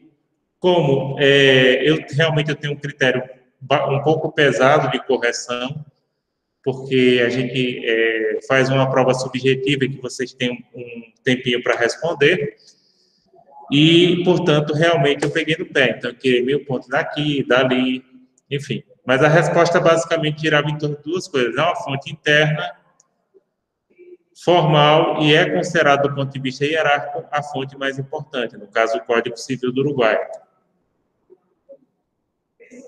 A terceira questão, teoria de qualificação, do ponto 3, nesse caso aqui, pessoal, a maioria acertou, acho que algum aluno errou. Nesse caso, se apontava claramente para a teoria de qualificação lex causae, porque o artigo 17 do Código Civil chileno diz que a forma dos instrumentos públicos se determina pela lei do país que tenham sido otorgados. Não importa se é o Chile, não importa se é o Brasil. Então, nesse caso, aponta para uma lei estrangeira. Porém, a autenticidade é provada de acordo com as regras estabelecidas no Código de Processo do Chile. Mas aí é outra perspectiva. A princípio, se adota aqui a lex causae e não a lex fori. Porque se o documento, como eu disse, foi obtido no exterior, esse documento tem que seguir as formalidades da lei estrangeira para ser válido. A quarta questão, elementos de conexão, o elemento de conexão presente aqui é o elemento de conexão pessoal, porque diz respeito à lei nacional do de cujus, testador ou dispositivo legal no momento da morte. Então, lei nacional é questão de elemento de conexão pessoal que gira em torno de duas coisas, né? Ou nacionalidade ou domicílio. Mas quando fala lei nacional, está dizendo relativa à nacionalidade.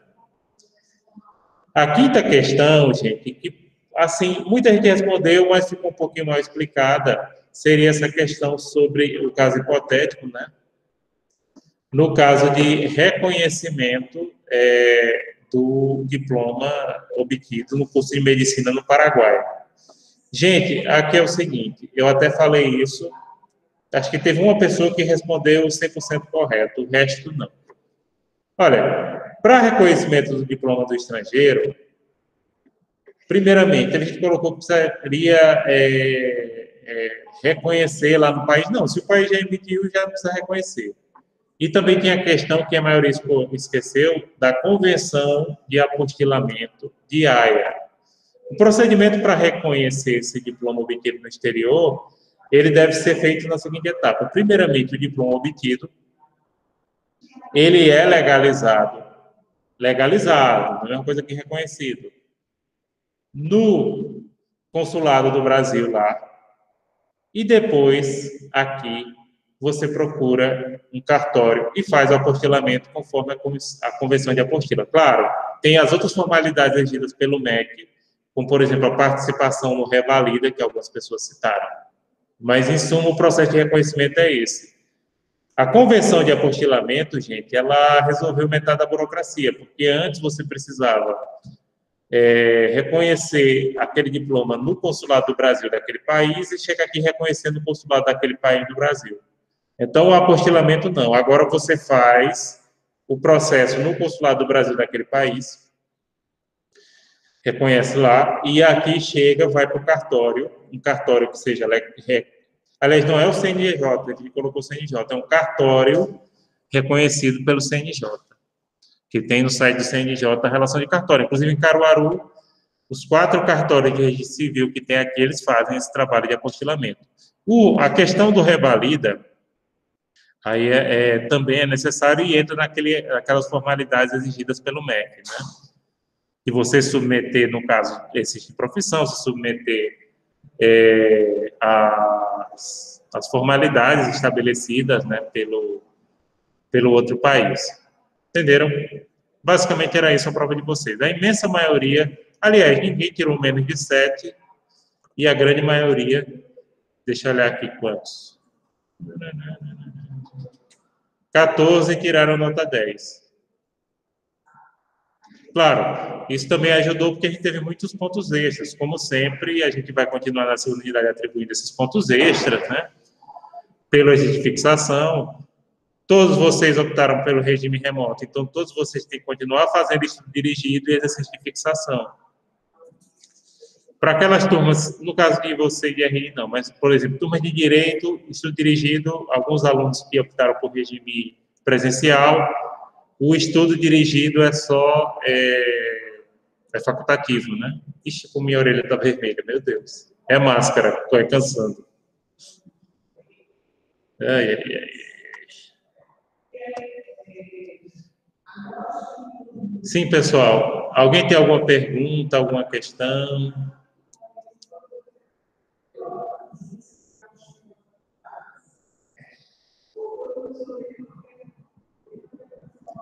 Alguém tem pergunta, questão?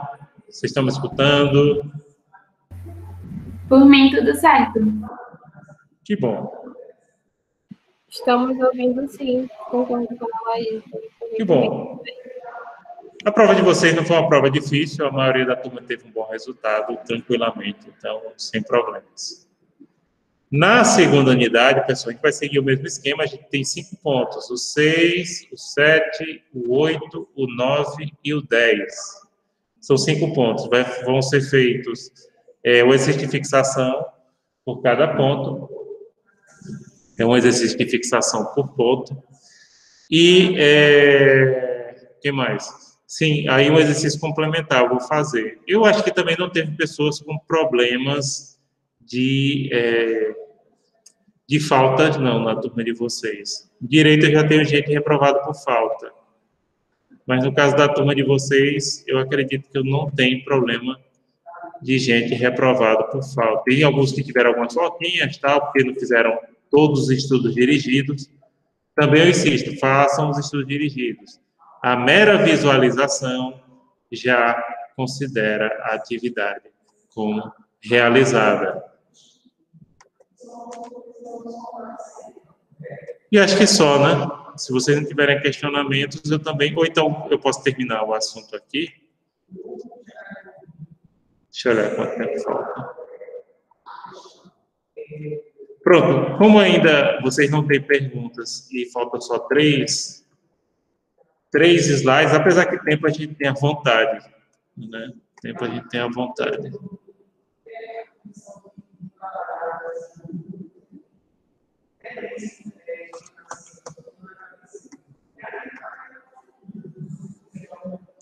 Deixa eu dar uma olhadinha aqui. Tarará.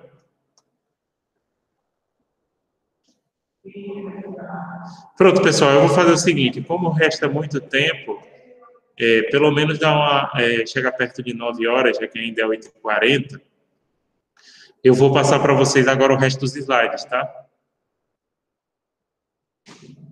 Tá certo. Tá certo?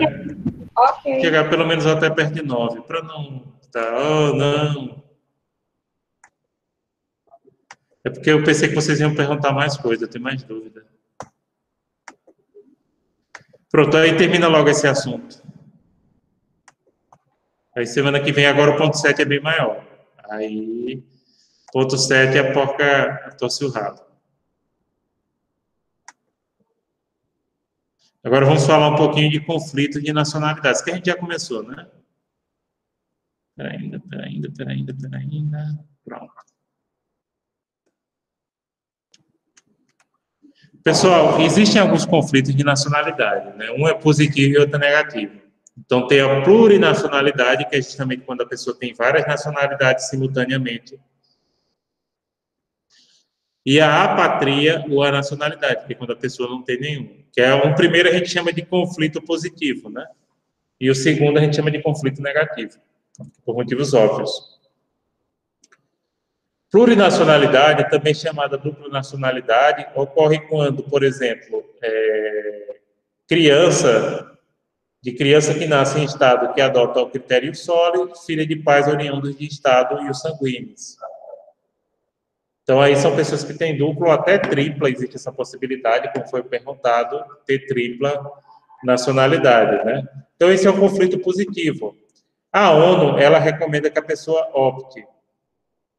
Se você tem duas, opte por uma. Mas, na prática, quem tem duas por nascimento mantém, tá? Então, é muito comum esse caso de você ter uma dupla nacionalidade. Tripla é mais difícil, mas é possível e ocorre.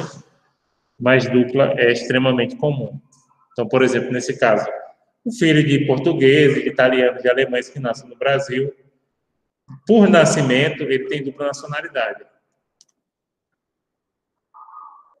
Já a pátria ou a nacionalidade são seres humanos sem nacionalidade que se encontram sem a proteção de um Estado internacional. Apátridas ou anacionais, o A é aquela partícula grega que vocês lembram lá de biologia, que significa sem, né? Porque Delon ele prefere chamar anacional, porque ele acha que apátrida é um termo que é um pouco pejorativo, né? Mas, juridicamente, o termo apátrida é correto. Em inglês, se vocês deram uma olhada, se vocês conhecem essa palavra, stateless, que seria justamente na ideia de sem Estado, né? Então, Floresval Delombe entende que o termo apátrida é estigmatizante, e pejorativo. Então, por isso que ele propõe a denominação anacional. Ele acha que é menos pejorativo. Mas o problema é que os tratados, a legislação internacional usa esse termo anacional. Anacional não, apátrida. Apátridas, pessoal, só tem direitos junto aos estados que ratificaram a Convenção Internacional sobre Estatutos Apátridas de 1954. A maioria dos estados do mundo hoje ratificaram essa convenção. Pouquíssimos, acho que como Mianmar mesmo não ratificou, mas a maioria dos países da Europa, Estados Unidos, Brasil, ratificaram essa convenção. Que aí, para os países que são parte dessa convenção, os apátridas têm os mesmos direitos que os estrangeiros.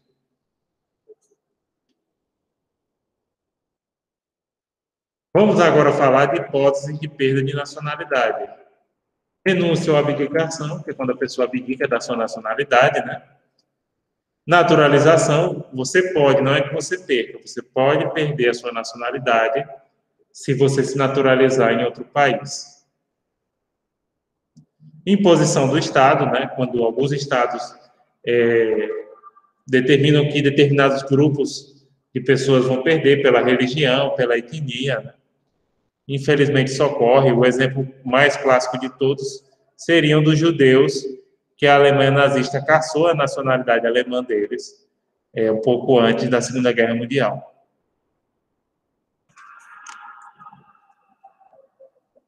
O artigo 12, parágrafo 4º da Constituição Federal de 88, estabelece duas hipóteses de perda de nacionalidade do brasileiro.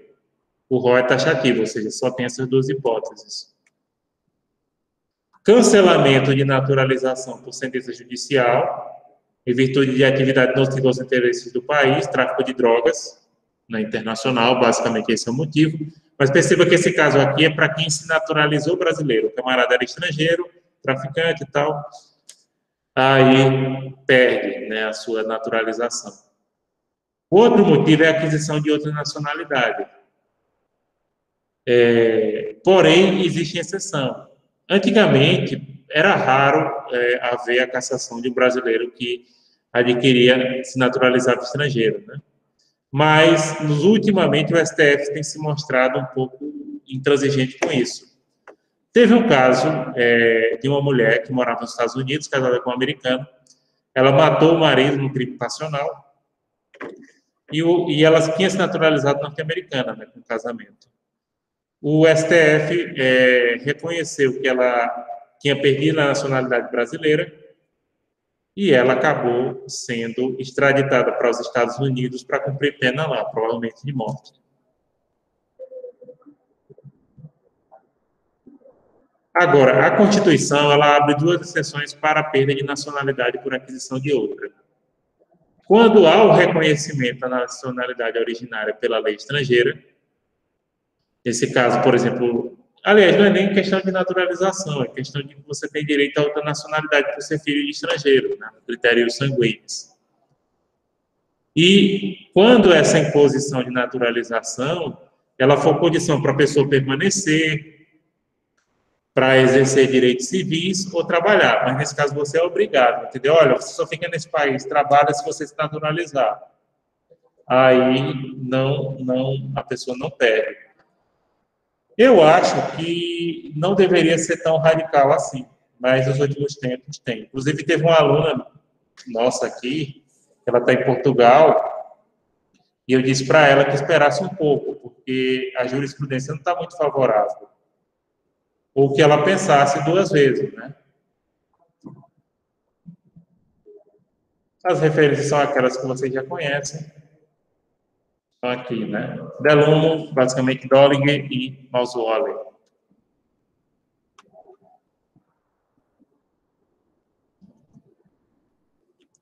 Então, gente, tem havido muito essa questão de se reconhecer a perda da nacionalidade, principalmente. Olha, nos Estados Unidos tinha muito brasileiro que se naturalizava americano, o pessoal não estava nem aí. Agora não, eles estão enchendo mesmo de quem se naturaliza. E a pessoa, por exemplo, o brasileiro se naturalizou americano, pode perder a nacionalidade brasileira, então tem que ter cuidado com essa questão.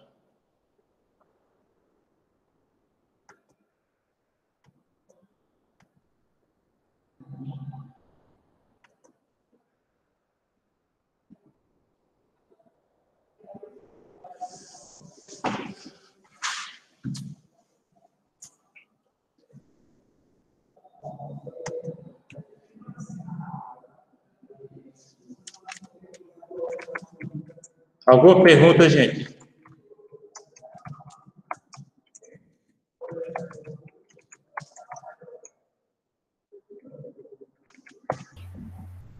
Não, tudo bem. Pronto, então, por hoje a gente encerra. Pronto, Beatriz, pode ser, sim. Pode ficar, viu? Você pode ficar, os seus colegas podem sair, aí você fica e a gente conversa, tá? Então é isso, pessoal. Boa noite, obrigado pela presença de vocês e até a semana que vem. Boa noite. Obrigado, professor. Boa noite. Boa noite.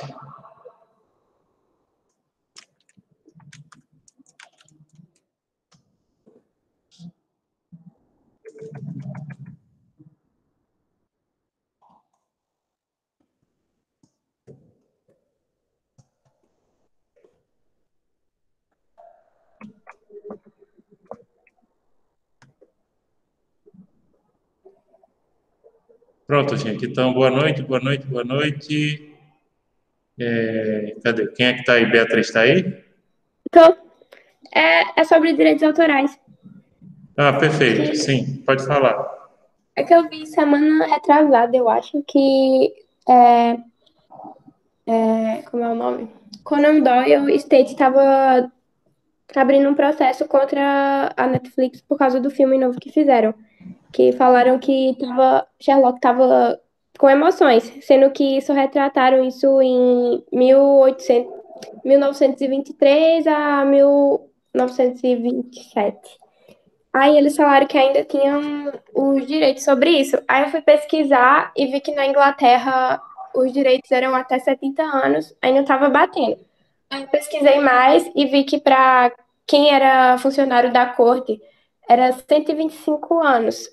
Aí eu lembrei que antes de Conan Doyle morrer, ele ganhou o título de Sir. Só que aí eu fui pesquisar de novo o que era direito esse Conan Doyle States e era da família, a família que tinha os direitos autorais. Aí a minha pergunta é se a família vai estar sempre com os direitos autorais, assim, para sempre ou ela acaba? Acaba. Deixa eu explicar para você. A questão não é nem no Reino Unido. Isso aí eu acredito, e é um tema bom para TCC, viu? Ou para inicia. Isso aí eu acredito que foi o seguinte, não foi nem a questão do Reino Unido, tá? Que o Reino Unido aí segue com o Brasil 70 anos. Se eu não me engano, ele morreu em 1930, ou seja, 70 anos bateu em 2000, né? Uhum. Foi em 1930 que ele morreu? Acho que foi, deixa eu olhar. Acho que foi mais ou menos isso. Ele morreu. O problema, isso dá um tema retado de artigo científico. O problema é nos Estados Unidos, que teve uma questão Mickey Mouse, você pode até procurar, que a Disney conseguiu que os americanos aprovassem determinadas leis para que Mickey Mouse não caísse no domínio público. Inclusive, agora estão vendo se prorroga ou não, porque já está chegando. Os americanos sempre conseguem prorrogar, a Disney sempre conseguiu que se prorrogasse, sabe? Então, a convenção, se eu não me engano, ela estabelece 50 anos, é o mínimo que seria mais ou menos o padrão, só que boa parte dos países, como Brasil e Reino Unido, adotam mais. No Brasil adota 70, no Reino Unido adota 70, na Alemanha adota 70, né? Inclusive estava com a preocupação da obra de Hitler cair em domínio público, porque aí qualquer pessoa pode publicar sem ter autorização. Até então, o Estado da Bavária é quem detinha o direito, né, de publicação das obras. Então, eu acho que tem a ver com a questão com essa questão que é chamada da Lei Mickey Mouse. Deixa eu dar uma olhada aqui, porque a Lei Mickey Mouse... No caso, o Conan Doyle State pode ganhar esse processo, né? Sim, mas, por exemplo, isso é restrito. Se eles estão em cima disso... Aliás, você pode chamar espólio. É a tradução correta em português, entendeu? Spoiler? Sim, o espólio de Conan Doyle. Eu não sei o que significa essa palavra, não. Pronto. É a mesma, é o estate, só que é o termo técnico em português é spoiler. Então, Exatamente. Que é o spoiler, que é o conjunto formado pelo patrimônio que ele deixou para os herdeiros. no caso, eu vi que foi a filha dele que deixou. Não foi nem ele. Que deixou o quê? Ele deixou como era essa, como os direitos autorais para a família. Eu sei. Não, os herdeiros dele, não só a filha. É porque os herdeiros não vêm por ordem. Uhum. Então, a primeira era a filha, que se eu não me engano era a dama também. Mas corre sim o risco de ganhar, mas eu acho que ele ganharia em determinados territórios que reconhecem menos do que os 70 anos. Agora não estou pegando, não. Aqui, cadê? O que foi isso, meu Deus? Não estou pegando, não. Deixa eu ver se ele abre. Mas acho que é exatamente isso. E, como ele disse, é um tema retado de artigo, viu? Artigo, dá para TCC, dá para inicia, para você pesquisar bem, porque aí você vai ter que ver as nuances. Agora, faz o seguinte, prossiga. Você viu aonde a notícia? Você viu na... Seria interessante você dar uma olhadinha na BBC, que a BBC geralmente eles gostam de dar esse detalhe. Eu nem lembro o que foi que eu vi. Eu só vi e saí pesquisando os direitos autorais. Pronto. Você lê bem inglês, né? Não, Não é não? inglês não, eu sou espanhol. Pronto, mas eu tenho quase certeza que foi isso, foi com base na legislação americana. Tenho quase certeza que a legislação americana eles foram ampliando devido ao lobby da Disney. Então, os Estados Unidos tem uma exceção, tem um dos direitos autorais mais amplos de duração do mundo por conta da Disney. Que era justamente, como eu disse, por isso que chamam lei Mickey Mouse, que era para Mickey não cair, e está quase caindo de novo no domínio público. Faz o seguinte, você procure mais saber sobre isso, sobre essa questão do caso do Conan Doyle, e aí você me passe mais alguma coisa, Tá certo. tá certo? Uhum. Pronto, tranquilo. Boa noite. Boa noite, até mais. Até mais.